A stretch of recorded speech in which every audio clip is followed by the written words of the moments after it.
Reiko here, your friendly neighborhood witch. Now, I know what you're thinking, but you're safe here.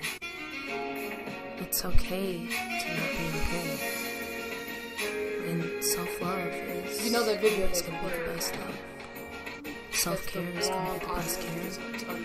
Now, join me as we let out some steam, become a little less stressed and more carefree. Come join me over our weekend detox, and let's detox together, because we always want to protect our energy.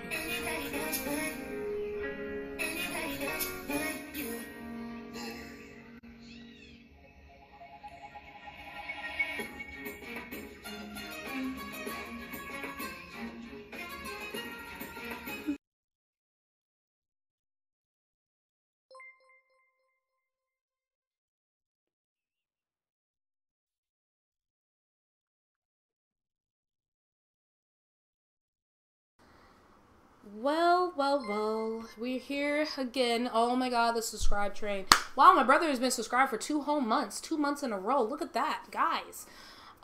So hello, grand risings, great blessings, whatever time it is that you are listening to this podcast. Welcome to Reiko's Weekend Detox, formerly known as Reiko's Sunday Detox. I appreciate you guys for tuning in for another beautiful week.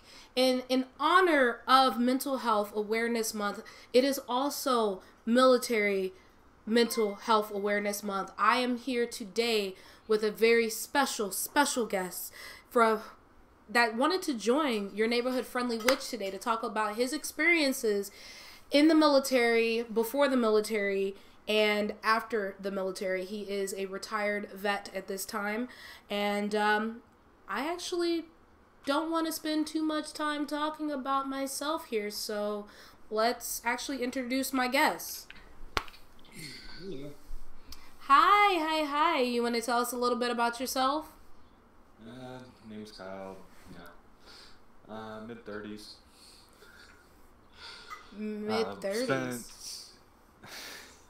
Yeah, rocking a dad bod. So, if you guys don't know, Kyle is actually one of my oldest and dearest friends.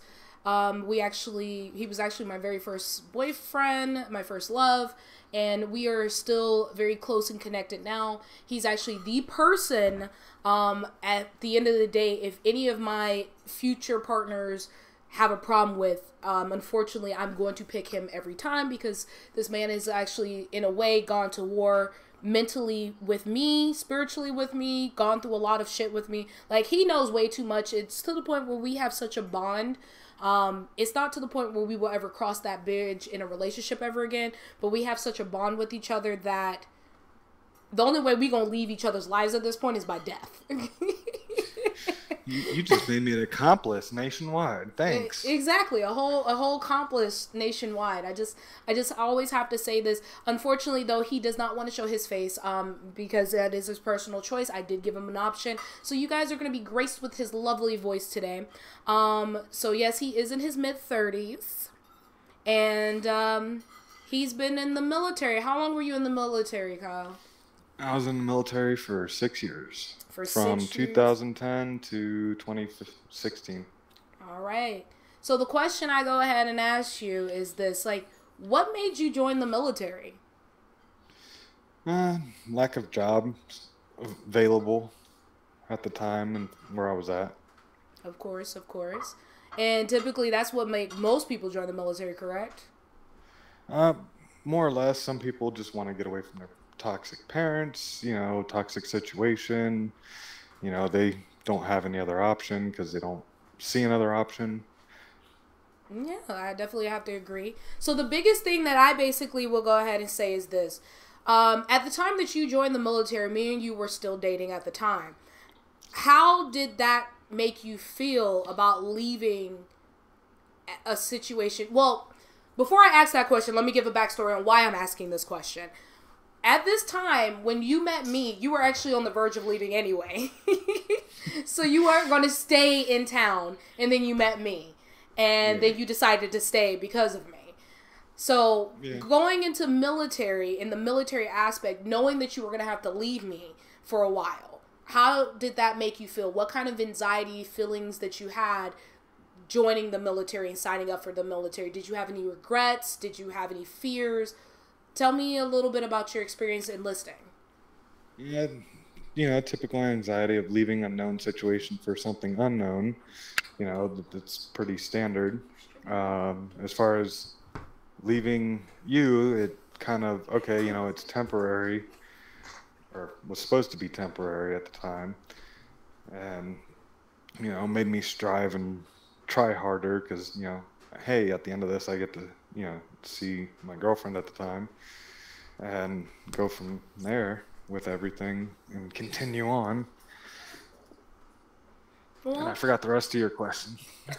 I mean, like, how did it make you feel knowing that you were going to be joining the military, have to be away from me? I know that they have, at one point in time, that you were telling me while you were practicing and you know, getting fit before joining, that they kept making, like, jokes about, you know, we won't last and this, that, and the other, going into the military. Jody coming into the picture and stealing your girl. The original. Yeah. And I know that I think me and you made jokes because we were watching a lot of military movies leading up to that time. Oh, yeah. Full Metal Jacket, things of that nature. Full Metal Jacket, yeah, that, you know, is one of those. Then you had Jarhead, which was a little more relevant due to recent times. They, you know, the drill instructors can't exactly hit you and push you around like they used to, which, you know, makes for people still talking back and running their mouths. Yeah, so we talked about the anxiety because of, you know, them saying Jody coming to steal your girl and all that other stuff. I know that with me and stuff, I sat here and I told you I would write you every single day. And I actually, ironically enough, for the longest, I kept a lot of those letters. I kept a lot of those pictures. We were drawing to each other. And despite the fact that you hate your handwriting, because your handwriting wasn't the best. Walk. We sat here and I kept writing him because I knew at the end of the day that was one of those things. And I mean, it's really hard mentally on people who are dating someone in the military. That first introduction into the military for that person who's potentially going to be a spouse or a girlfriend, boot camp and basic training is the startup. Yeah, it's definitely a shock to most civilians that, you know, never really interacted with military or had military family. Yeah, and I mean, like, with me, in my particular case, I was blessed because both my parents were in the military prior to 9/11. Before 9/11. And the thing is, it's just like, with you, I know that you had a lot of anxiety the last couple nights leading up to now. I know that you were sitting here, once they say, yeah, we're going to ship you out, you kept waiting for a shipment date, and I know you had a lot of anxiety then, but you also had a lot of things that you wasn't discussing with me at that time. Was it just mainly anxiety? Was it depression? What was, like, some of the fears and thoughts that were going through your head? There's a lot. You know, the biggest thing was probably anxiety of the unknown.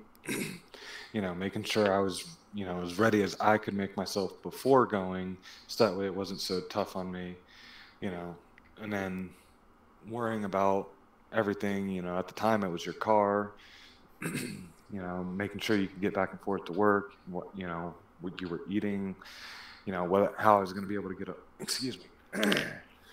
get a hold of you. You know, I think I called you 3 times the entire 10 weeks of basic, because that's when I had access to a phone. Nowadays they sit on the weekend on their phone or after 5 o'clock.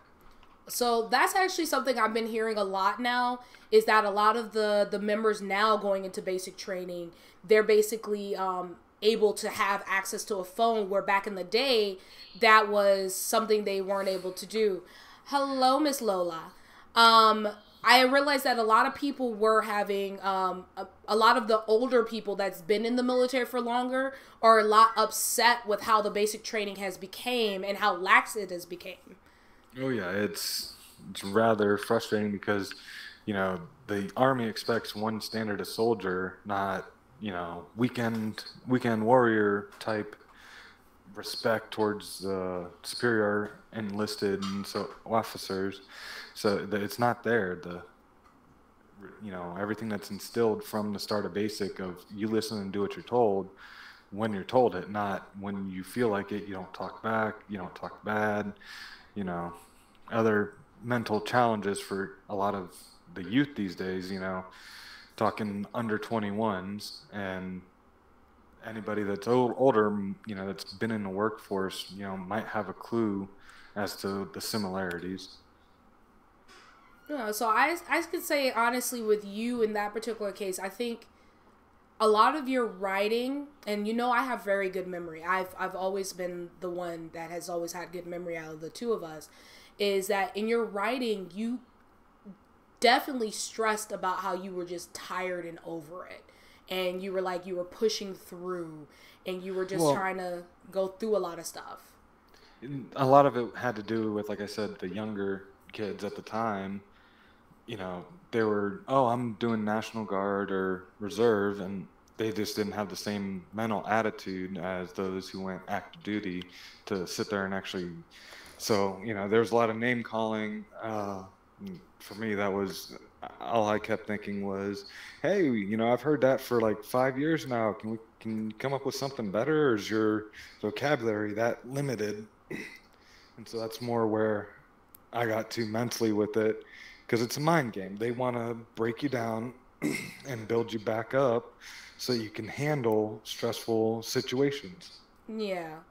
Now, after your basic training, you did come back a little bit different, and I definitely stated that too a lot. There was a brief moment that me and you did link back up and everything else like that, and I got to, travel up to, what was it, Fort Kentucky? Knox, Knox.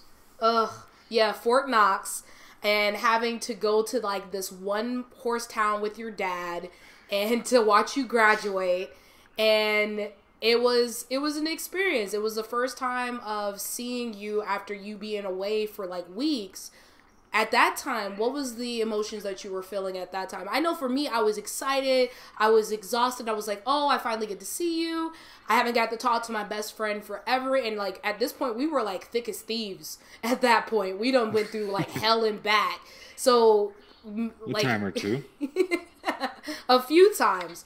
And it's like for me, it was just like I was excited. I was proud of you.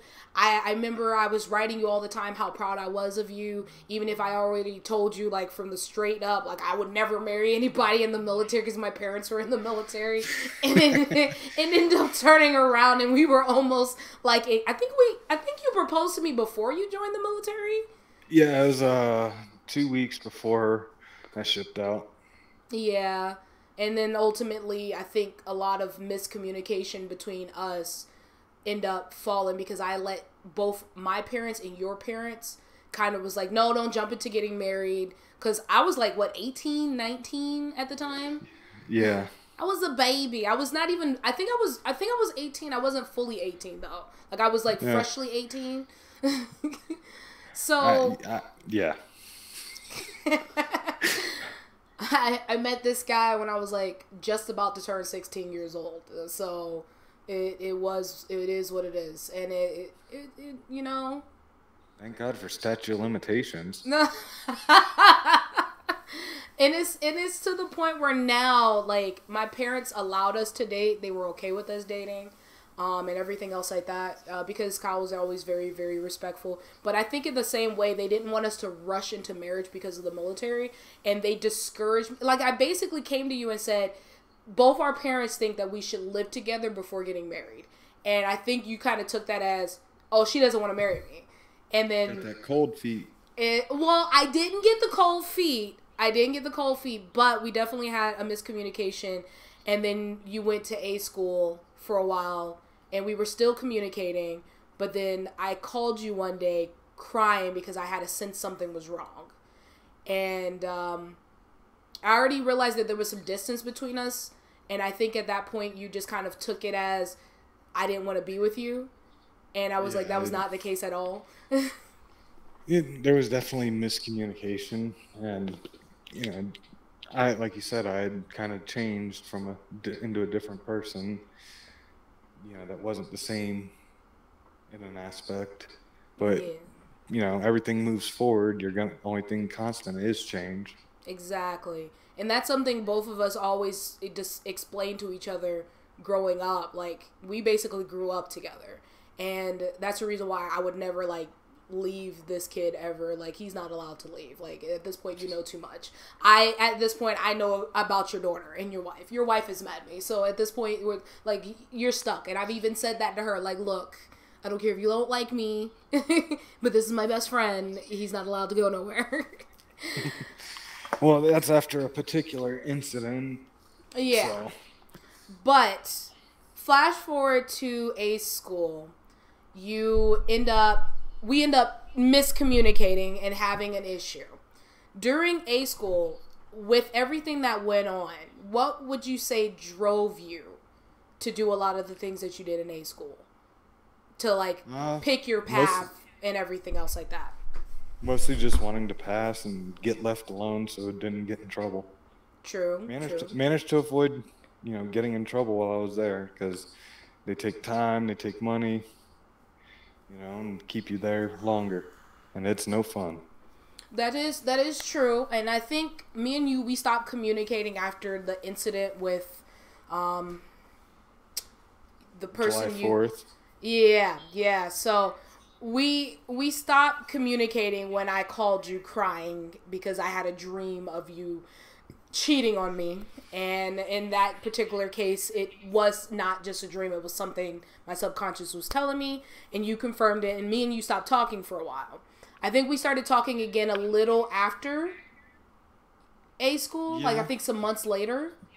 A few months went by. Yeah, I think at that point you were dating the person that... No, I did a fling with them, then went separate ways because they went to a different state than I went to. And then I was getting ready to deploy out, and that was when we talked next. Yeah. So, ultimately, with you getting deployed, let's talk about that. What was some of the... Well, before that, what was some of the things that you went through when you first got stationed to your first place? You were in a new area. You didn't have any real friends, no family. You were by yourself. You were no longer communicating with the person you were having a fling with. You weren't talking to me. You were probably still communicating with your brother and sister and your mother and father. How did it feel moving out to a whole nother state? I'd moved out before, so that part wasn't really that strange. But it was nerve-wracking because you're going to a new place, like you said, don't know anybody. And all I'd been through up to that point was training, so everything was a little bit different once you're on the actual active duty side. As far as, mental attitude, you got people that are deployed, have been in years, the salty old farts and whatnot. So then you just pick up the rhythm. Best thing I can say is I jumped in. All right, let's get going doing something. It beats sitting around with my twiddling my thumbs. Well, you've always been that way. You've always been a leader and a straight up let me do things. I don't want to just sit around. You always said that you don't like idle hands, which ironically enough, I think you were the one who introduced me to that movie, Idle Hands. So probably. And the thing is, it's just like, for me, it was just like, I can honestly say, like, even for me, like, the way I am, Kyle will tell people I am not the type of person to, like, stop loving a person unless you give me a reason to. And if I still have any kind of love for you, I'm always going to have a form of love for you. And I'm always going to worry about you. So, of course, when he got stationed at his location, I worried. I was trying to make sure he was okay. I mean, like, this is the person who was, like, the first male that I was in love with. And I think he always had to compete with my first girlfriend, Shadow, in a way. And he was still okay with that. He was all right. And ultimately, though, like, I can't remember if it was me who reached out to you first or you reached out to me right before you got deployed. I think you had a bad day or something at work and called to vent to me. Yeah, I think that's always been the case with us. Like, I have to get to a real bad point to reach out to you, and I'm like, you're the only person who can calm me down, and you gotta talk me off the ledge. So, oh no, I do remember. I had into it with my mother, and I remember. Yeah. So Yeah. I called, and this was before me and my mom got on speaking terms, and we had an understanding, because my mom was still messing around with her ex-husband. And I got into it with her, and I remember calling you. And I knew you already had a lot of stress. I was worried that you were still dealing with, a lot of the other craziness with your ex-fling and dealing with the craziness of the military, because I know me and you got into it a couple times prior, because I think I did try to reach out to you a few times while you were still having a fling. Yeah. Because I remember she was in, like, upstate New York, or you were up in upstate New York and she was somewhere else? I was in upstate New York, and she was in Alaska. Yeah, and there was a whole incident where you called me because I think you were upset because she said she was pregnant or possibly pregnant. No, that was a few years later. That was after, because you went back to New York. Uh-huh. So, ultimately, though, I reached out to you because I was having a bad day, and you told me you were about to get deployed, and then I remember promising to write you, because I knew you weren't dating anyone, and at the end of the day, you didn't know if your dad was going to write you or your mom was, because of everything going on in your family situation. Because you've always been the type of person worrying about everybody else, even, me. And as much as you played off like you were like this tough guy, you were a big emotional softie, and I'm not spilling the beans on you. Don't You always been an emotional softie. You always made sure I ate, made sure I slept. Especially me, you knew I had very bad anxiety and everything else like that. I was real bad growing up, and he was one of the few people who knew how to handle it and never questioned. So that's the reason why me and him are still friends to this day. And to this day, I always check up on him occasionally just to see how he's doing. And this is the ex that always messages me like every year around Mother's Day to tell me Happy Mother's Day, because he was the person I was supposed to have a kid with. My first kid. So when you went off to deployment, I remember telling you I was going to write you because I knew you were going to get stationed to a hot spot. Oh, so, yeah. Let's talk about, because mind you guys, we were still at the time still in Iraq, pretty heavy. Yeah, I went to Afghanistan, but yeah, at the time we were still in Iraq. It was right around the drawdown of Iraq in 2011. Yeah. I believe. What was some of the feelings you were going when you found out you were going there? I was excited. Why were you excited?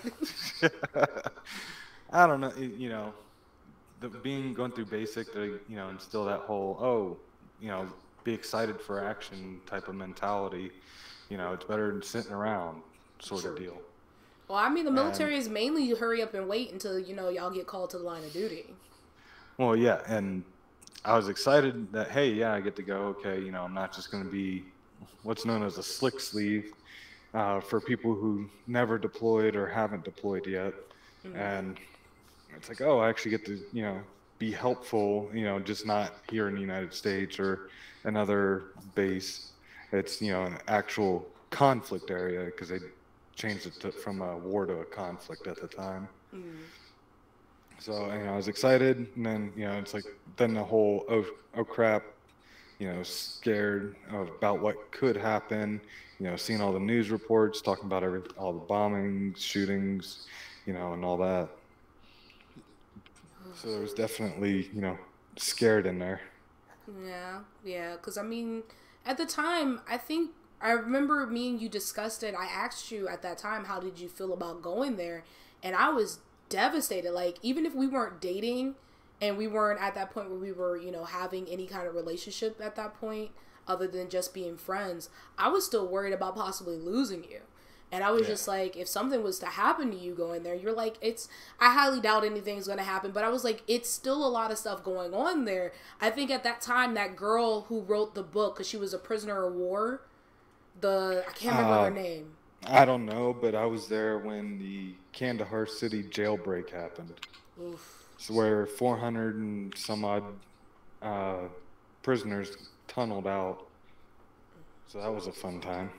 Yeah, and I know you were definitely devastated with a lot of that. Now, during that time you were there, like, were you worried? Were you scared? How was your anxiety? Were you afraid that you would never come home? Uh, for the first couple weeks for me, it was okay. This is new, this is strange, and it was Christmas, and I was sitting down to eat, and alarm goes off, and everybody hits the ground because rockets and stuff are coming in, and then after that, talking with a couple of the other people, it's like, if it's your time, you're not going to hear it, you know. So it kind of pushes it out of your mind for the most part, and you don't really think about it until, oh, hey, there's rockets coming in or what have you. Yeah.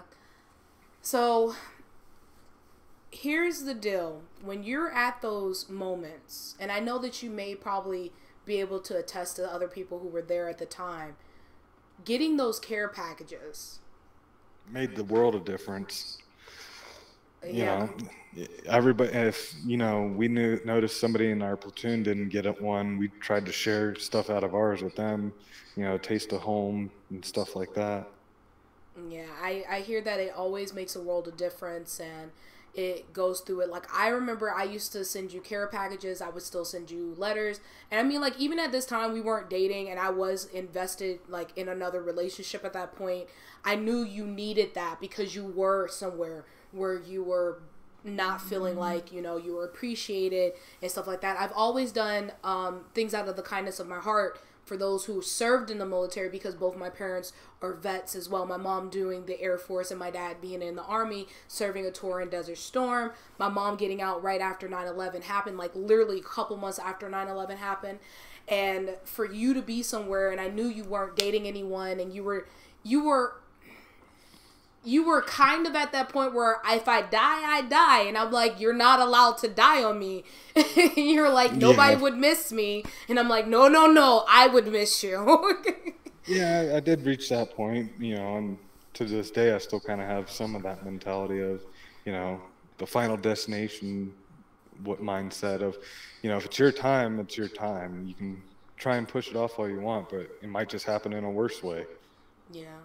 And that's one of those things, like, you were always the negative one out of us, and I went through a lot more shit. Like, we both went through some shit, but I went through some of the bad shit, and you were always still the negative one. And I'm just like, no. It could probably be better. I did end up looking, on the bright side. It's like, yeah, it could be worse, but it's not, so I'm happy about that. True. So, when it came down to it, if I remember correctly, you did 2 tours, didn't you? No, just the one. Just the one? Yeah, they didn't need me for the second round. No, I think we talked about it. You were trying to sign up for a second one, and then they told you they didn't need you. Yep, I was standby. Yeah. So during that time when you found out that you weren't going to be able to do a second tour, what were some of the emotions knowing that you were going to go home? Well, it was more sad because I wanted to stay, tax-free money. Come on. I don't have any bills aside from minimal stuff at the time because I was single. So, I was saving a whole bunch of money, and that's the way I was looking at it. I was already used to things there at that point. And, coming back on R&R, you realize how much things are more stressful here, because over there it's okay, I need to worry about food, sleep, and security, and that was it. The rest of the stuff was minimized to an extent, at least in my case. I heard about a couple of the guys being married, their wife taking the kid, taking the money, and moving out of the house for Jody. Oh.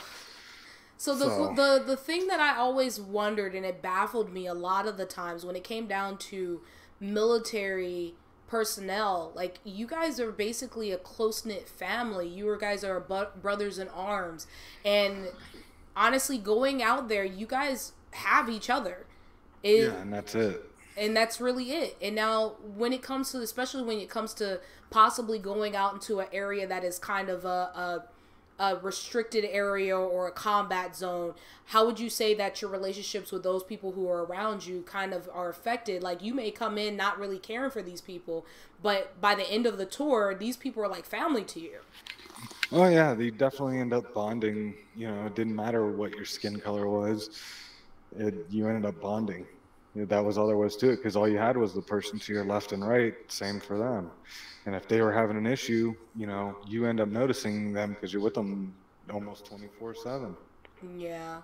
And honestly, at the end of the day, I like I said, I support anybody who can go into the military and put their lives on the line to sacrifice for the country, for the nation. And this is one of those things where, like, I respect military personnel a lot more than other people in uniform. Um, because you guys have a bond. You actually have a sacrifice. You are actually doing something. You don't see color. You don't see black and white. You see, this is somebody who I need to protect. This is somebody that is out to harm my country. That's how they look at it, and that's Yeah, it. and like when we got back, we'd go over to each other's house places, and those with wife and kids, if we were guys, we were called uncles, and if we were female, they were called aunts, because we were family. We didn't, oh, this is so and so. No, this is Uncle Kyle, this is Aunt, you know, Jenny or whatever. Yeah. So if they needed help watching a kid, and as long as you were good with kids, you know.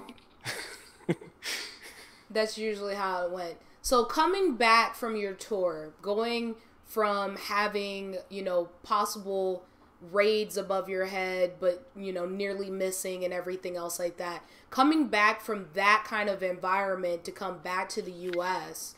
and have to go back to a regular station, how do you think that affected you?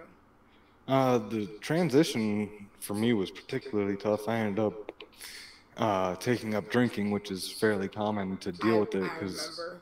I remember. all right, leave me and my 2 a.m. phone calls alone, you. Oh, I mean, I told you, if my line is open, I will always be there for you. You know this. So, it wasn't the best solution, but it's what I understood. Um, Coming back, there was a lot of anxiety. Like for me, loud boom sounds would trigger it. I'd look for my weapon, look for a safe place, in case more was coming, and it was just a door slamming down the hall, you know. So at the time, I didn't realize what it was. Eventually, I did get help for the drinking through the Army Substance Abuse Program. And this is when you were still enlisted, correct? Yes, it was about 8 months after getting back, because I remember it being summertime and realizing, at that point I was drinking a fifth a day and working and doing PT and everything. So the thing is that I always wondered is, like, when you leave that environment, do they give you time to get yourself composed? Do they give you time to actually sit down and, decompress after something like that? Nope, it's straight back to work after maybe 2 or 3 days, so you can get settled and get caught back up on family life, or, get settled in the barracks. Then it's back to work, unloading, receiving shipments, helping other flights come in, the whole ordeal. It's that go mentality, no time to rest. And do you think that, honestly, a regular person who's not trained for that would be able to deal with that on a day-to-day basis? Be able to go to that kind of Probably not. environment and then come back to work the next day like it's nothing? They they might out of habit, but they definitely, even military, have issues processing and dealing with what they see, hear, and go through. Would you honestly say, because the thing is that a lot of misconception is with military, especially during basic training, that they try to break you down emotionally so you become emotionless. Oh, they try and kill a lot of your triggers, like your anger, your sadness. They try and not so much, they'll break them down, but it's more so that they level out and don't spike during a stressful situation. Because, if you have incoming rockets, you don't want people running around like chickens with their head cut off. You want them to be calm, kind of collected, have an idea of what to do, where to go, so that there's not more casualties. So it's more of suppressing the other emotions. But in the interim, if and a lot of emotions get changed into anger. Yeah, because you're not properly channeling every other emotion.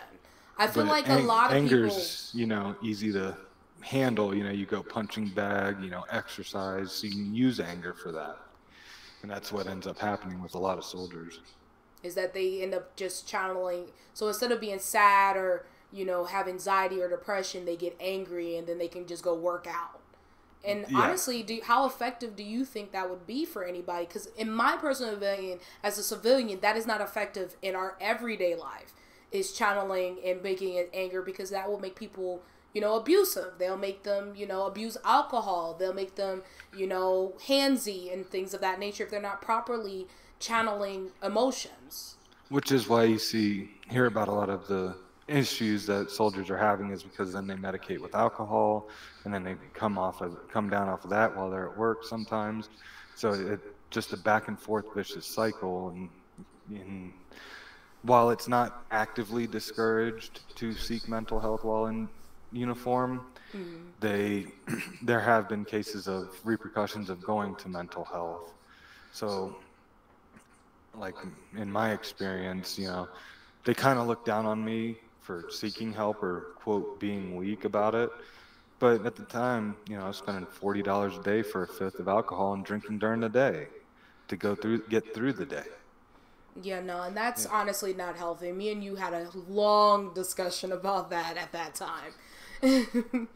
And I So told you how much I wanted you to stop it. And I was like, at the end of the day, you're grown and we're not dating anymore. But I worry about you and I want you to live out. And you were like, if I die, I die. And I'm like, here you go again with that.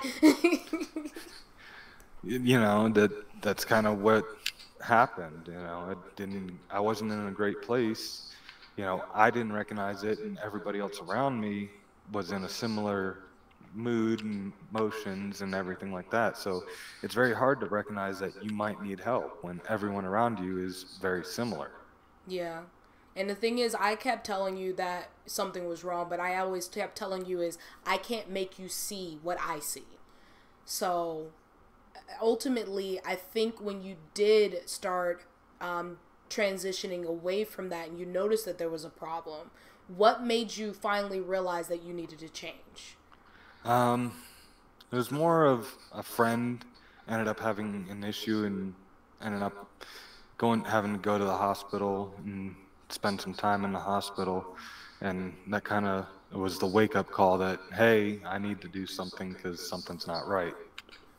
Yeah, because I mean, honestly, like until you actually have something life changing happen, a lot of people don't change their habits. We are creatures of habits, and even with military personnel, they're creatures of habit. They're trained to have the same kind of habits, and honestly, there's a lot more advocates out there now in the military who are fighting to help people with mentalities, especially because the fact to be in there was a difference in the training before a certain year. Like when my Yeah. parents were in, the training was different than when you went in for boot camp. And other people, even when my ex-husband, when he went in, it was a different training. And I mean, like, honestly, I feel for you guys for what you guys have to go through, what you endure. And honestly, I think the drinking is what made you go down a lot of those bad paths that you went down in the military. Well, I mean, in 2014, it did end up in me trying to take my own life. So, Yeah, I trying to remember. not having healthy coping mechanisms because I didn't seek proper help. Yeah, I remember that call and you told me you were Saying goodbye. yeah. As a person who battles suicidal thoughts, I know the signs, I know the key words to look for when somebody is battling or they're teetering. And him telling me that he always loved me when we haven't said I loved each other in a long time was it. And I couldn't get a hold of him at all. Yeah, I ended up blacking out and don't really remember much for 3 days. And then I finally get a call. I cried because I thought I lost my best friend. And we've always made a promise to each other that no matter what, if we were on the edge, to call each other. Because at the end of the day, we both experienced somebody very near and dear to us taking their lives and nobody being there when they needed it most. So me and Kyle has always made a promise to each other. If there was anybody in the world that we could reach out to, we know for a fact we would reach out to other people. We would reach out to each other. And that particular note, it hits pretty close to home because all the NFL draft and stuff just passed, and a very good friend of mine, he was 20 years old, wasn't even 20, his birthday was this month. He was having issues, and he made passing jokes, but it didn't really click. He left from watching the draft with us one night and came back. I asked if he was okay because he left his charger, and he said, yeah, I'm fine, but had a kind of faraway, glazed look.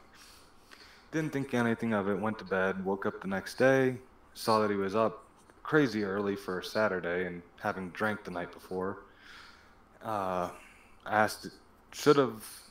Looking back, I should have asked if he wanted to go with me on the trip I was going to go on, but I didn't. I asked if he was okay, a few basic questions. It was early. So ended up going on my trip, and halfway back, get a call that he had shot himself that morning. Yeah, so, I remember.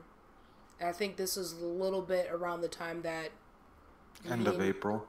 Yeah, that me and you met, because that was part of the reason you were going to move, because that just happened. And then... No, that was for a motorcycle is a different job. One. This was a few years later. Yeah, this is a different one. I remember this one, though. No, the other one was right before I met you. Yeah, the other one was right before you met me. And then you told me about this friend later down the line. But typically when you battle certain emotions, you tend to know signs. I tell people about the incident back in December of 2019. Was it 2019? Or 2018? Was it 2019? It was a day I text everybody. Mine wasn't intentional. It was just more like I wanted the pain to stop. And then by the time I realized it was too late, I was texting everyone that I wanted to know that I loved them. And yeah, I remember you blowing my phone up. And I blacked out. I don't recall anything. I was in the middle of texting my parents. But I texted everybody else but my parents. And you were the one that picked up that something was wrong. Well, like you said, we've known each other long enough. There's certain telltale signs. And that wasn't intentional. The thing is, I tell people, you don't know what a person's going through. And Kyle's one of those people, and I can tell you firsthand, he will make jokes.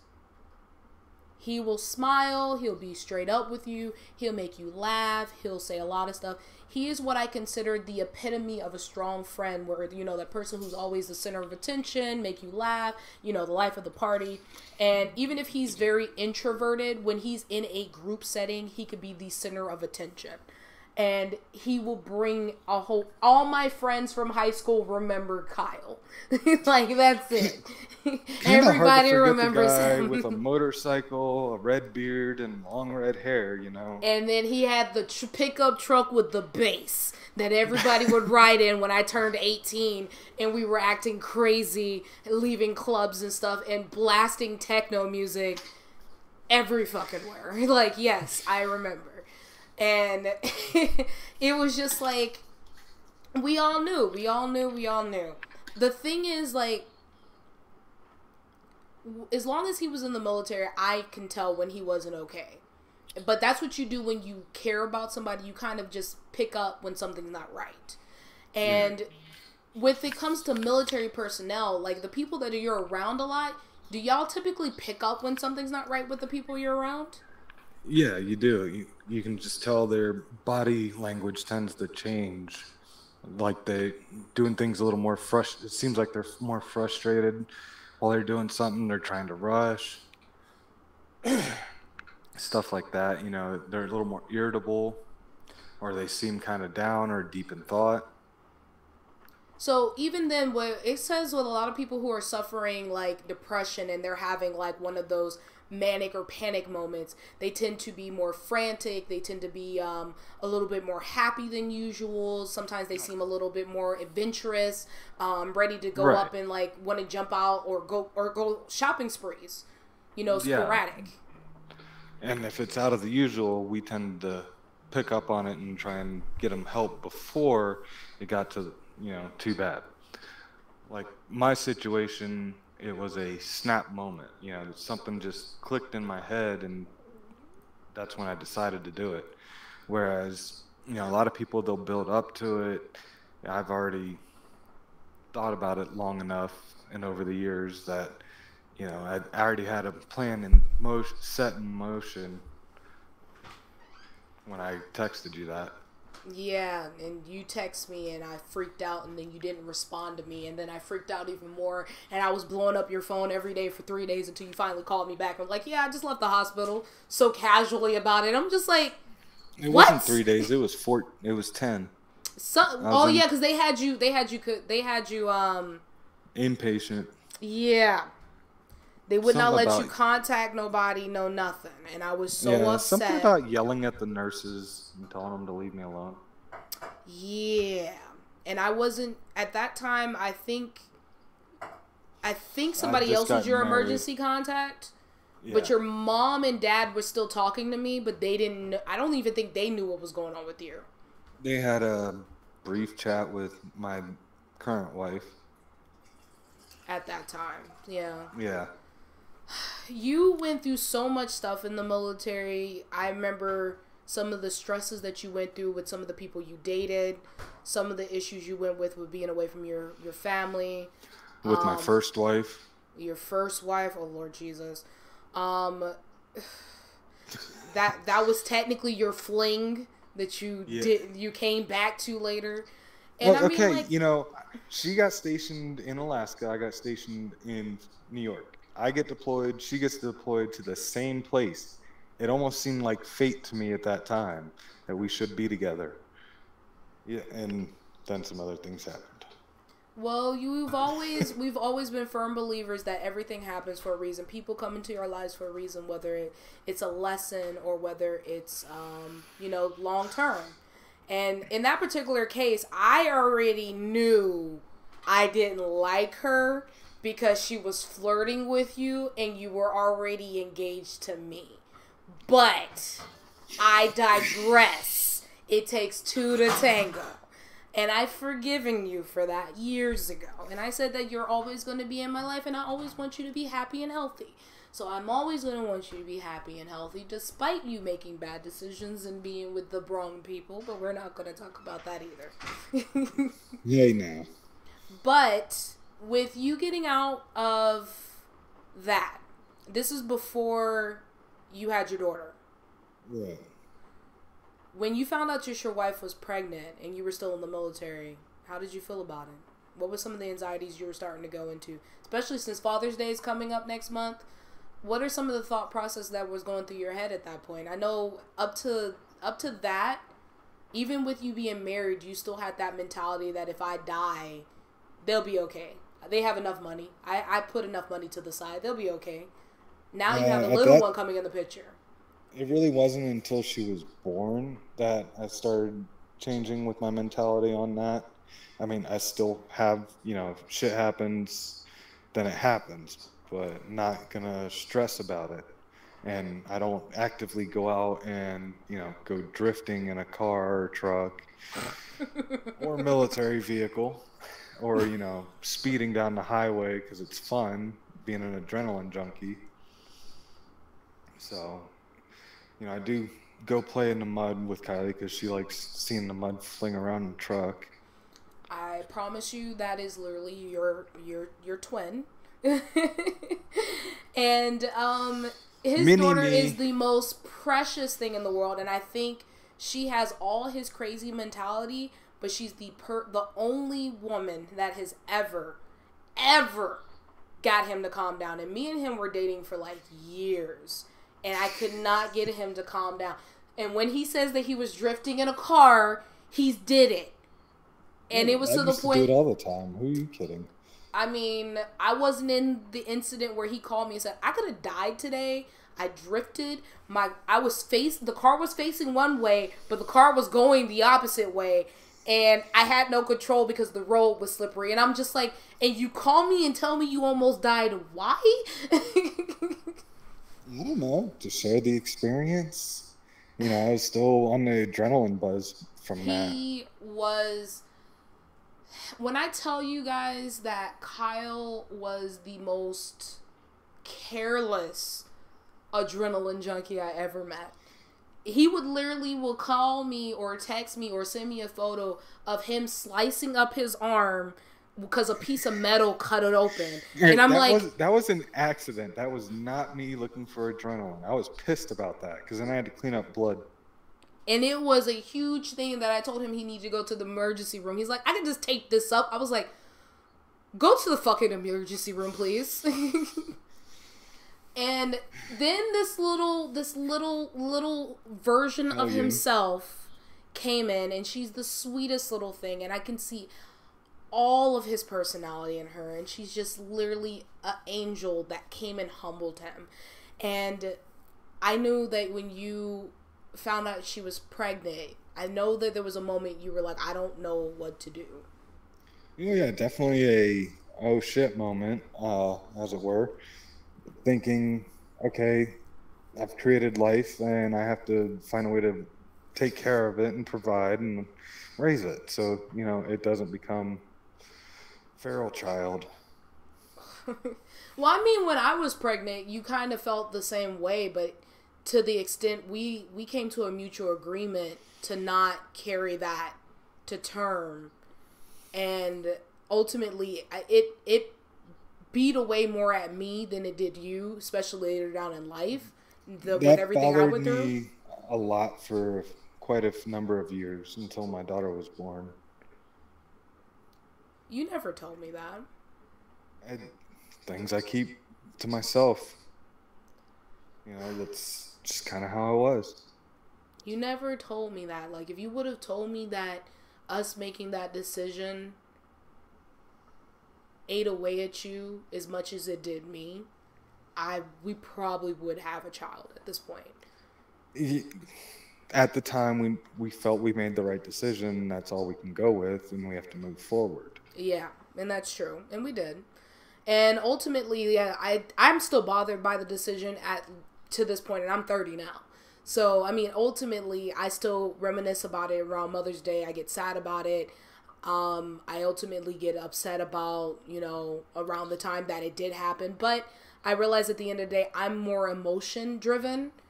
And, you know, I have a lot more issues now, fertility wise. And that's why I hate that I made that decision. But everything happens for a reason. And we're still going to this day. But your daughter now has everything that our child would have had, and you humbled and got everything done to be a better father for her now. And you're still a part of her life. There was a lot of issues that happened after she was born, too, that you had to deal with. And during that time, how did you process the emotions during everything involving her and revolving around her? It was most definitely a stress-inducing time, and that's when I got a lot of my gray hair. She was in the hospital for almost 45 days because she was born little, and it just, you know, if one thing goes wrong, she could pass, and it was just one of those things.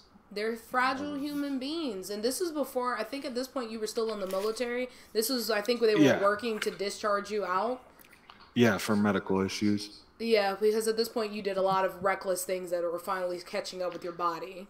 No, just being in the military is enough. You can go in with a perfect body and you'll come out half broken at least. Oh yeah, most definitely. My ex-husband medically retired because he had hyperparathyroidism because of too much radiation exposure in the bottom of the fucking, ships. Yeah. So it's just the military in general that wears your body out doing the same thing and pushing and pushing and pushing. It just wears your body out and your mind. So, with the mind, you can kind of get therapy and get help with it. And at the time when my daughter was in the hospital, I was in therapy. So I was talking to my therapist about it and all the stressors and ways to help and cope with it and process it. And that was the biggest thing. Yeah, so when it came down to it and stuff, and you knew you were about to get out the military, now when it came to the point where they were like, "Yeah, you're gonna get out the military," that I know it brings a lot of people down. I remember how I told you with my mom when she got out of the military. I remember the stress that she went through where she didn't want to get out. This is all she knew. Yeah. Even my ex-husband, when he was starting to get discharged from the military, he went through a serious depression spike where he was like, I wanted to retire. I didn't want to leave. Yeah, and I had that as well, but I also looked at it as, I was being medically discharged, so I was going to get some money out of it. So at the time, I was like, okay, I'll be fine being a stay-at-home dad, taking care of my daughter, seeing all the first steps, first words, stuff like that, so I was more excited about that and not having to go to the field, being deployed and missing everything. So I had looked on the brighter side. At the time, I had learned to look on the brighter side of things. Like, yeah, okay, this chapter of my life is closing. Let's start the next one and see where it goes. Yeah, so you guys can now hear where I get my whole learning the chapters and going through life. Because he actually taught me this. Like, I used to not look this way when I was a lot younger. When I first met him, he can tell you I was not mentally or emotionally stable. I was literally transitioning from an abusive household to a semi-stable household, and I really wasn't the best person. And he just kind of conditioned me like to look at a little bit different and a different perspective. And it was between him and Alex, I don't think I would have survived after leaving my mom's if it wasn't for those two. No, that was definitely a rough time in your life, to put it nicely. Yeah, and I mean, it took almost a decade to get over, like, well over a decade to even get to where I'm at now. So for a lot of people who tell me that, oh, you are XYZ, I'm like, it took me, I am very humble. Like, They don't see the dark days that you go through to get to that point. They just see your success and what you've accomplished so far. yeah, and a lot of people don't know the battles I still go through. And despite everything that I've ever gone through, I've always still tried to be a nice person. I've always tried to be a helper, a healer, even to those who don't deserve to be helped or healed. And I've not changed that about myself. I've always been that way. I've always wanted to help other people. And there's been plenty of times that you done sat down and told me, like, you need to stop helping these people. They're not going to change. That comes down to if people want help, they'll take it. Yeah. Otherwise, they're just going to listen to your words and go one ear out the other and continue what they're doing just like nothing ever happened. Creatures of habit, repeating the same cycles. You're going to be stuck in a loophole. What about definition of insanity? Repeating the same thing over and over and over again and expecting different results. And that's what ends up happening is, you end up going crazy because of it. Exactly. So to speak. And ultimately, though, I have to definitely commend you because even when you got out the military, I was worried for a moment there because you were stressing about how much you were going to get paid and a lot of other stuff. And then at that time, while being out of the military, you dealt with a lot of stuff involving your medical stuff, going to the VA and scheduling for the VA. Oh yeah, trying to deal with the VA system is completely different than being anything active duty. Whereas active duty, oh, I need to go see the doctor, bam, you can go see him usually that day or that morning at sick call. Anything on the weekends, you'd go to the hospital, what have you.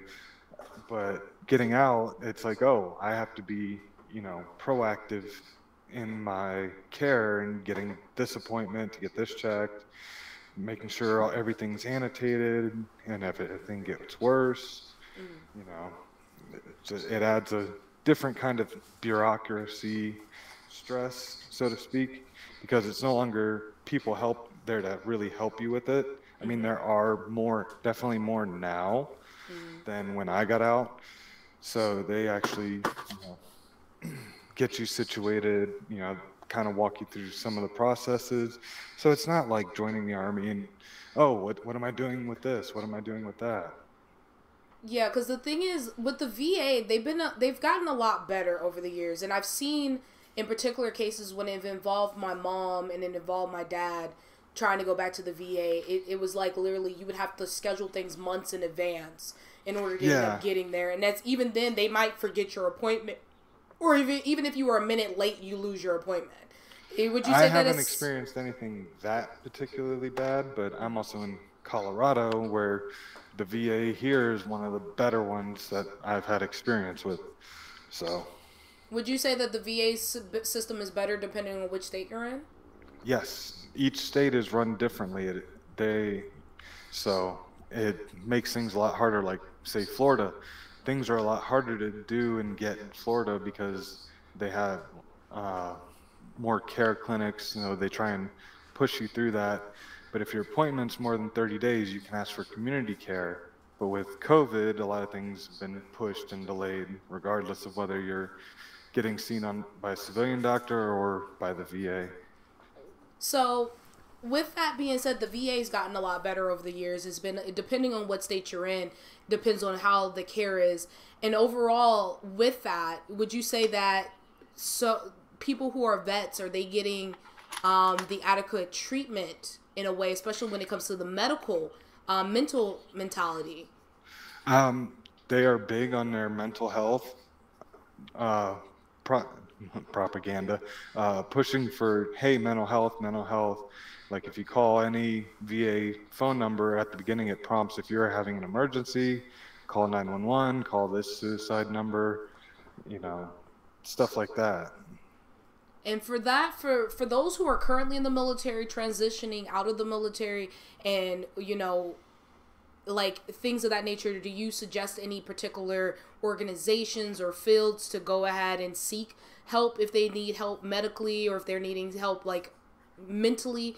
Because I know there's things like Wounded Warrior that's out there, but they mainly deal with the people who have actually been hurt in war. Lost limbs and stuff like that. Yeah. Um, there's a ton of resources online and in person. My suggestion is to go call your local VA clinic, if even if you're not out, and get something set up and be proactive about it. Don't just expect everything to transition over correctly.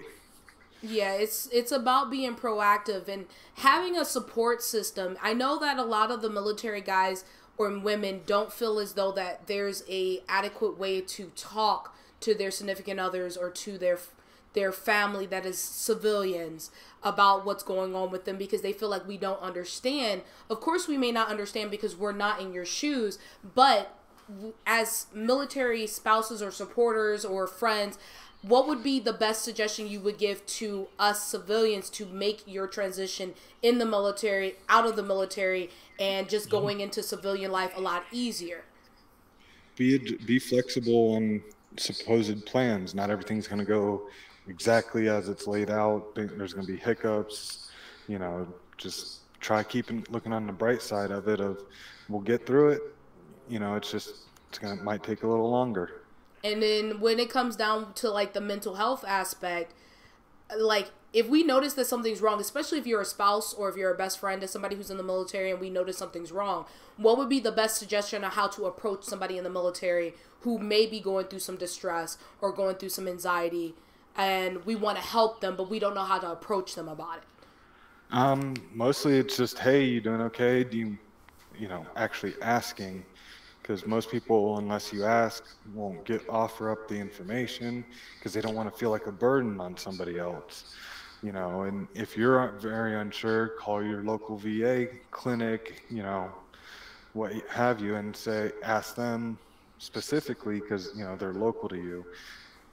The worst thing to do would be call the cops. Yeah, no. I feel like that would be more of a threat than anything if you call a cops or get them committed or do a wellness check. I feel like being a person who's been around a lot of military people, as well as being a military spouse at one point in time in my life, it's made me very understanding and very like like to me, I've learned the best thing is keep that ground open. Like, hey, if you ever need me, I'm here for you, and Well, actually a keep up with lot, that too. and that's a lot of veterans hear that and pretty much think it's lip service, and showing them, hey, I actually mean it. You know, taking some time just to sit and talk with them, ask how their day is. You get them talking. Most will open up about some of the issues. And that's just it. It's just knowing that the person's there. Even if you're just calling or texting them to say, hey, I thought about you today. I was playing a video game and thought of you. How are you doing today?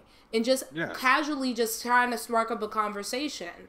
And that's it. A lot of these men and women in the military, they appreciate that, especially if they're single or if they're in a transitioning in a bad point in their relationships, because a lot of that, they do bring work home, and that does bring a strain on their relationship. Oh, very much so. And the spouse may be like, oh, you're just mad at me because I didn't do the dishes, or I didn't do this, or the kids are driving me crazy. And in all actuality, they're already stressed out at work, getting yelled at work to come home, and things are not done. And sometimes that energy is just channeled in a different way, and it gets targeted towards them because at that time they're at their breaking point. Yeah, they're so full they don't know how to react, so they just explode, as the Ex- saying goes. Yeah, and honestly, I've learned to be a person of action. So if I say that I'm going to be there for you, I'm going to be there for you.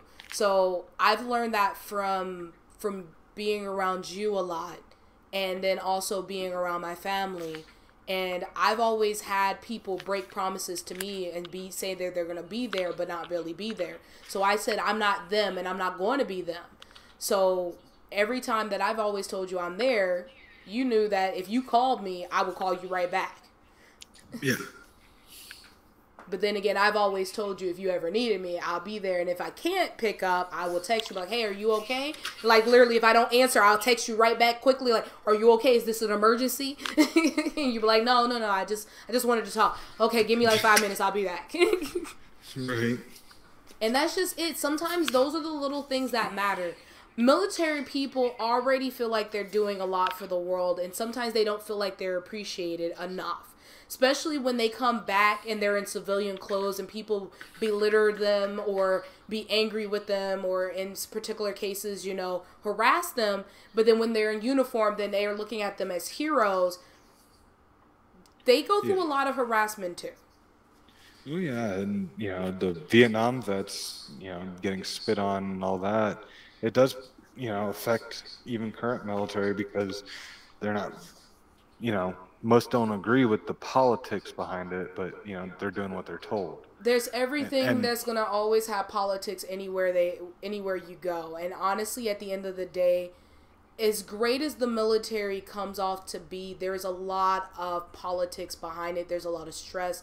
There's a lot of anger. There's a lot of anxiety, depression that you guys go through. And honestly, firsthand on the spouse end, as well as the end of the actual soldier, sailor, or whatever you may be called in the military, it's a lot going on there. And just showing that you're appreciated, even if it's just a, hey, I just like being around you, and meaning that you like being around that person. It's about being genuine and just wanting to be there. I've always been a genuine person because I know what it's like being around somebody who's in the military. My mom was around the military and felt like she wasn't doing good enough as a parent.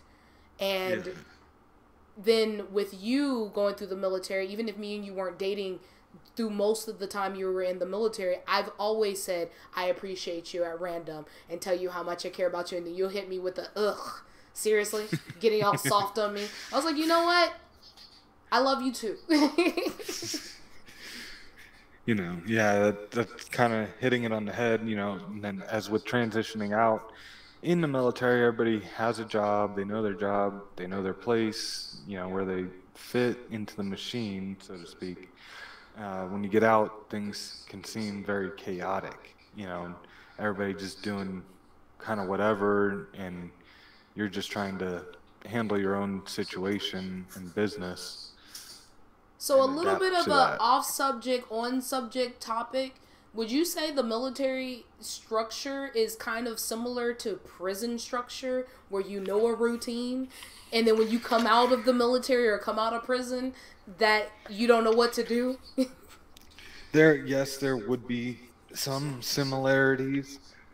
Um, in prison you have a little bit more free time. I mean, to a point, right? I mean, even in solitary, you don't have to worry about people really yelling at you the same. You know, it. But like I said, when coming out, it's a change from a set structure, time, place, uniform, to okay, you have more free will, free choice. You have to take care of yourself. Yeah, and it's weird because you're used to having that structure told when to go, when to come, when to go, when to eat, when to do this.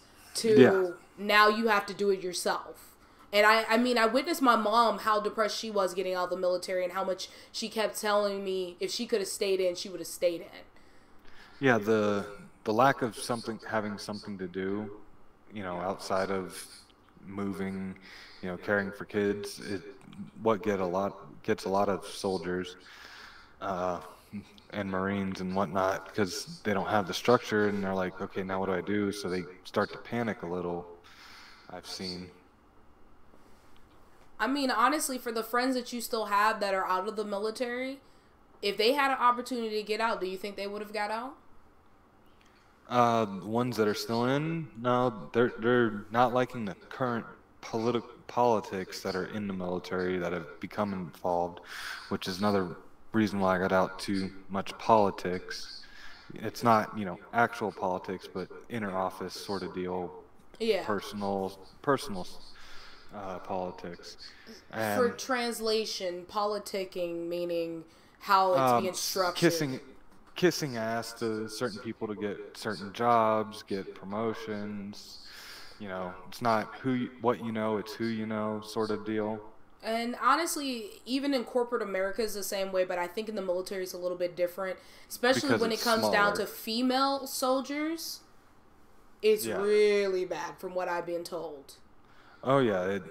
If somebody gets a particular job and they're female, even some of the guys will, and other women will be like, oh, she got that because she did X, Y, Z to so and so, and that's why she got that job. Yeah, and I hear that that's what a lot of the cases, especially when it came down to a lot of female naval officers, a lot of them ending up on like certain ships and stuff Yeah. like that. That was like all male, or they were like on ships that were like submarines and having a certain title or a certain ranking. A lot of them said the only reason that person got that ranking because they did XYZ with so and so, and I get it. But at the same time, at the time, it could be because they earned that. But Well, that's yeah, not how they and looked at like I it. said, people do a flash judgment and see a particular situation that might be similar to a different one, and oh, this is probably what happened, and either they accept it and move on and just go about their day, or they make an issue of it, and if somebody actually stopped and paid attention, most of the time the people earned it. Yeah. So ultimately, we're going to close off with you and stuff at this point. If you can go back and do it all over again, if you could, what would you change? Mostly getting some of the choices I made for relationships, and of obviously not trying to get hurt as much. You would not be as reckless, basically. Would you still be in if you could do it all over again? Oh yeah, I definitely would. It's definitely an experience I don't regret. It is what it is. Everybody's got a different life, different experiences. It gives me stories to tell. True, true. What advice would you give anybody who's in the military, thinking of going into the military, or about to leave the military? So actually, let's do both. What advice would you give somebody going into the military? Just know that the beginning part's a mind game, and just learn what you can and keep your head down. Would you advise them to seek medical advice, especially mental advice, despite? Yeah, definitely. You know, if you feel like you're having issues processing or coping, definitely seek out help. There's nothing wrong with it. Okay. And would that be the same thing you would give to somebody who's currently enlisted? Definitely, because you know, seeing how many battle my friends that had friends die. I think it was 12 by suicide. You know, and most of them were still in when they did it. Do you think that Doesn't the reason why a lot of people don't last in marriage in the military is because of them not coping properly? uh sometimes there's a lot of infidelity is what the main issue with it is, because you know, a soldier goes to the field and the other person typically feels alone on, you know, they can't sit on the phone 24/7 texting I love you, so they seek it out elsewhere from others, and then leave the one person, and that ends up with hurt feelings and all that. Yeah, but I mean, it could also go both ways. Well, yeah, I'm not saying it doesn't. I'm definitely, it does go both ways. Yeah. But I mean, definitely seeking out advice and stuff, relationship advice, and then also mentality for stuff for your mental health would probably be the sound thing to do for if you're active. For those who Yeah, are transitioning out, though. and if hold on, let's go back to the active real quick. I gotcha. Um, you know, if they don't want to go to mental health because, you know, they don't want to have to tell their command or what have you, Mm-hmm. go talk to the chaplain, because the chaplain, it's like a confession booth sort of deal. They can't really tell unless you say you're going to harm somebody or yourself. And, Yeah. you know, that's a stepping stone, you know, and go from there. And if you need mental health, then you go there. Of course, of course. So when it comes down to it, definitely seek out advice when it comes down for joining, and then also while you're in, especially if you feel like you're not coping properly, because alcoholism is not the best choice at the time to cope with anything. The army's like a big frat party. I remember you telling me that almost all the Yeah. time you're drinking. It's a weekend. Hey, what day are we drinking? The ones that end in Y. Man, when I tell you going through like the BX, the PX, and freaking Navy, the next, you would sit here and see on a Friday them buying about 3-4 bottles of alcohol, and I'm just like, what are y'all doing? Yeah, I'm just going home and I'm drinking. You throwing a party? No, it's just gonna be me and my spouse. Wait, what? For 4 bottles? And they're not the measly bottles. These are the ones you see at the club. Because The they don't handles. sell individual bottles at the necks. These are those ones that have the handle. I think Cat Williams said it in one of his stand-ups. What the white person say? We getting fucked up. So yes, they will be like that, and some of those higher ranking people are just as bad, and some of them will even have kids. I had a lady when I did go through the next. She had stuff for her children, and then she had about 4 or 5 different bottles for herself. And I was like, "Ma'am, are you okay?" Like, I wanted to ask her if she was okay, but that was just a norm. Her liver, I think, didn't exist anymore. But I mean, hey, live your best and fullest life. And she came every week. Every time, Yeah. every 1st and 15th, she would come and re-up on bottles. So, yeah, definitely that, you know. Right now, I'm 8 months sober, soon to be 9. I'm so proud of you. So, alcohol definitely didn't help. It dulled the pain for a while, but it still came out. Yeah. And I mean, honestly, at the end of the day, it's easy to go into what makes us numb versus anything. And you know me, I know how to shut off my emotions and become numb. Do I like it? No. Have I done it recently? A year. It's been a year.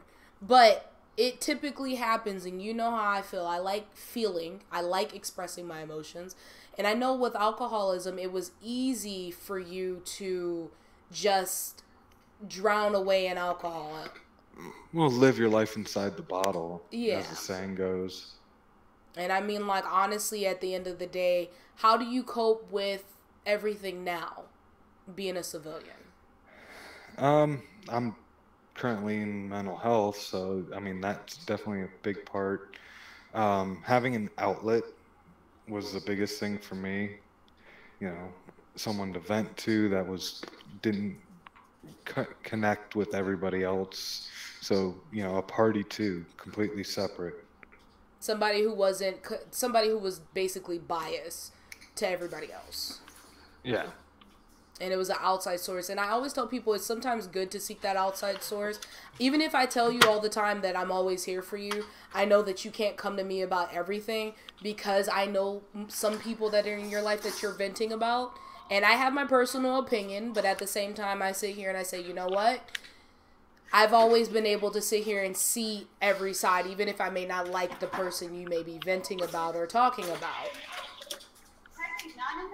So ultimately, though, for those who are transitioning out, always seek advice. There's nothing wrong with seeking a mental health. There's nothing wrong with seeking some guidance. There's nothing wrong with trying to,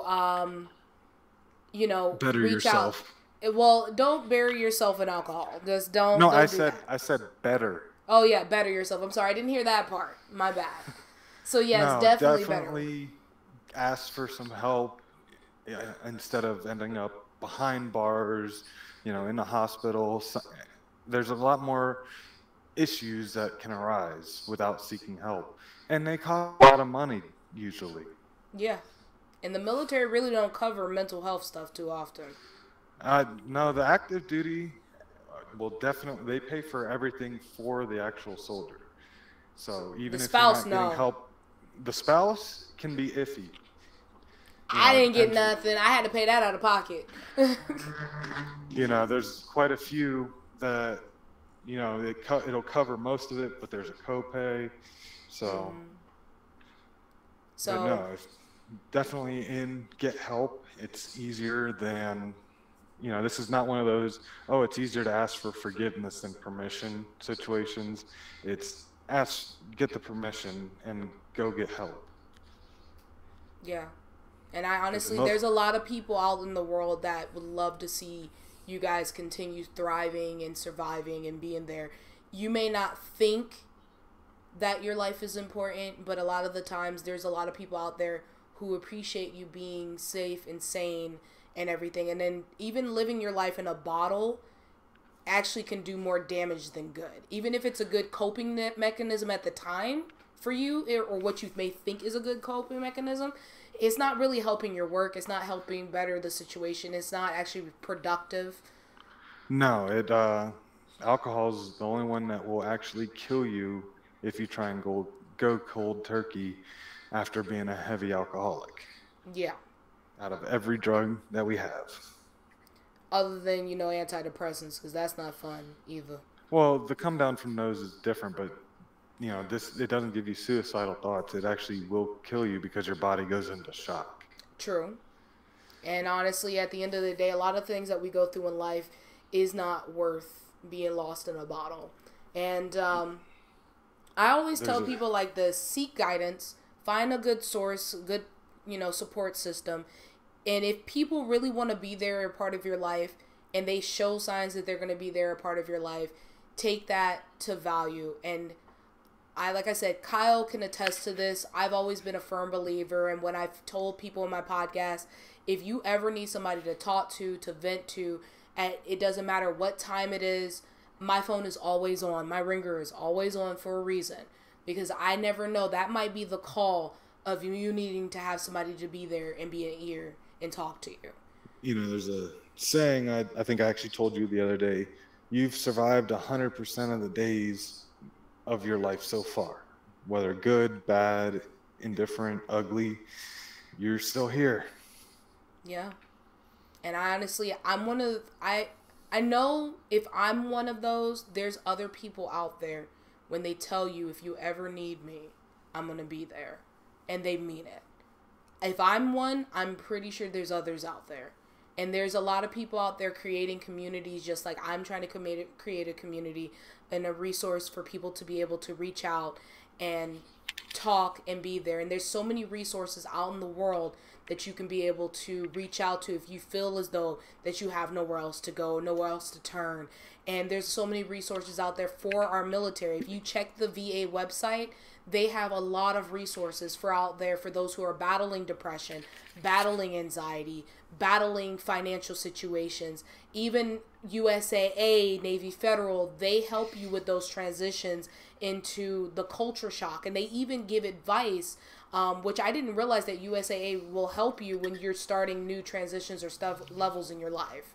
Yeah, that's only been recently, the past 3 4 years, that they've gotten really into helping people like that. Beforehand, it was, well, best of luck. Yeah, Typical because they military realize the attitude. suicide rate is very, very high for for those who are retired, and it's very high, especially with the newer generation and dealing with anxiety and depression. So I hope somebody out there listens to this episode, especially if you are in the military, you're active, or you're transitioning from being active to,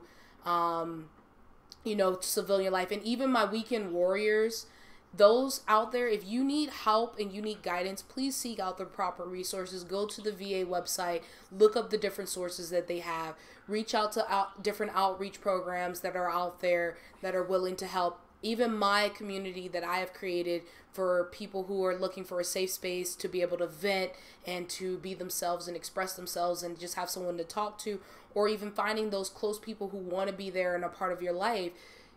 Those people want to be there because they care about you, and it's not a burden. I get people go through things in life, and even with me, I've gone through everything under the sun, and no matter what I've gone through, I've always been there for those who I've said, if you ever need me, call me. It does not matter what I'm going through, call me. Yeah, it's definitely easier to move something heavy with more than one person. It is a lot easier having a village. It's not just about having a village to raise a child. It's the same thing to deal with mental health. It takes a village. It takes a support team, especially with those coming out of the military. You guys are not alone. You guys don't think because we are civilians, if we've never been there, we've never gone through it, that we don't understand what you may go through, that you may have PTSD, that you may have anxiety. The PTSD may be different for us, especially if you dealt with poverty, lived in the hood, dealt with, gunshots, being robbed. You still have a form of PTSD. The PTSD may not be the same, but we went through some kind of trauma and we can relate. Yeah, definitely. And it's about being there and having a resource. And if you ever need a resource, like I say this to everyone, you can reach out to me. You can reach out to the different resources that the VA have to offer. There is actually military spouse groups that are out there that actually help with military spouse who are dealing with and not knowing how to reach out to their spouse. There is a lot of other resource groups out there that help out with military men and women who are battling depression because they know that this is becoming an ongoing issue. So there is a lot of resources out there. It's just a matter of doing the research. And even if you want to reach out to me on any of my social medias, on Twitter, B_Reiko, my Instagram, lady_Reiko, or Twisted Reiko for Facebook, I can be able to help you out, give you the resources that you need to find the proper resources to help you through that transition if you don't know who else to talk to, who else to seek guidance from, because it is okay even for you guys as soldiers to not be okay. It's okay. You don't have to be Iron Man every day. So, I appreciate my guest today, Kyle, for coming and talking about his time in the military and his time of going through the ups and downs of joining during the time that he did serve, his tour, being away from people, and honestly, talking about it. Would you feel like you would have made it without having the resources you had? Probably not. And, when I got in, they were just really coming up with mental health, and they've come a long way in the last 10 years. So, times have changed. The commands aren't supposed to, look down upon it. More people are higher ranking or seeking mental health and realizing, that they don't have to live that way anymore. Yeah. So honestly, use your resources. Don't let nobody bully you to avoid mental health, because at the end of the day, it's more detrimental. Your brain, your mind is your computer. And if you don't take care of your computer, your memory, your space, it affects everything else in your body. Oh So yeah. at the end of the day, definitely seek out the mental health. Reach out to your resources. If you don't know where to go, if you're active duty, still reach out to the local VA. And The chaplain, it's, that's going to be should be one of your first contacts. It doesn't have to be in your chain of command. Chaplains will give you everything you need, even escort, well, walk you through it and help you out. yes. And at the end of the day, like I tell people all the time, even those in the military, we appreciate you so much for everything that you do, what you go through. For those who have served, those who are currently veterans, thank you so much for everything that you do. And it's never too late to seek guidance, to seek help for your mental health, because you are very precious to somebody in the world. If you may not think you're precious to anyone, you are precious to somebody. And somebody's out there worried about you. When I had to do a military funeral for my buddy who shot himself, and, the whole chapel was completely filled, doesn't realize that there's 100 people there that cared about him. Especially those who are military and their brother in arms. A lot of those people still care about you. No matter if you guys separate and go to different stations, they all still care. And it's a family. You guys create a family with each other.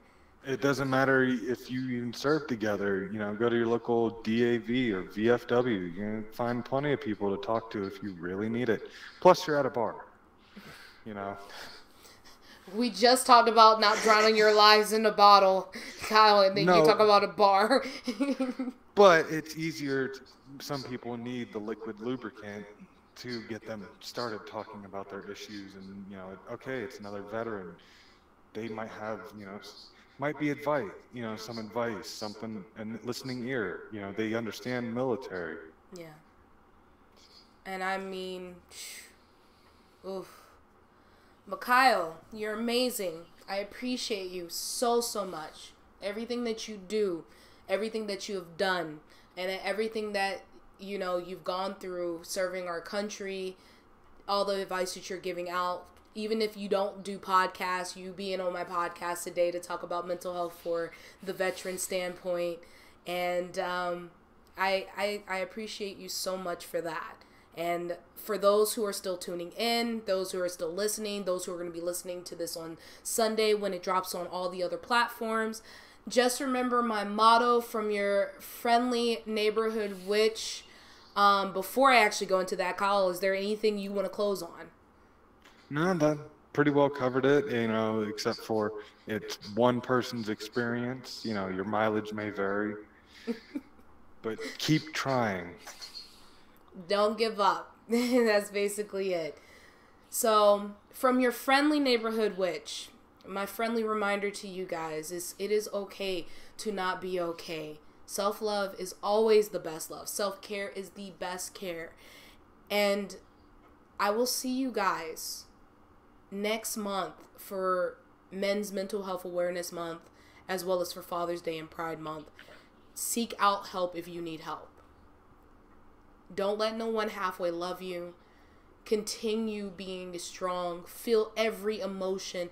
And if you are upset, vocalize why you're upset. If you are sad, vocalize why you're sad. If you need to cry, cry. But don't let it bottle up. Don't let it turn into anger and then it turn into something worse, because you are very important. You are valuable. And we want to see you continue being around. With that Can I say one more thing? Yes. Crying in a bar over a beer is a lot easier than crying in jail. And that, folks, is where we're going to end this with Kyle's lovely note of crying at a bar with other people is better than crying in jail. So have a wonderful weekend. Remember to detox, and I will see you guys on the next episode on June 11th. Thank you guys for tuning in. Bye.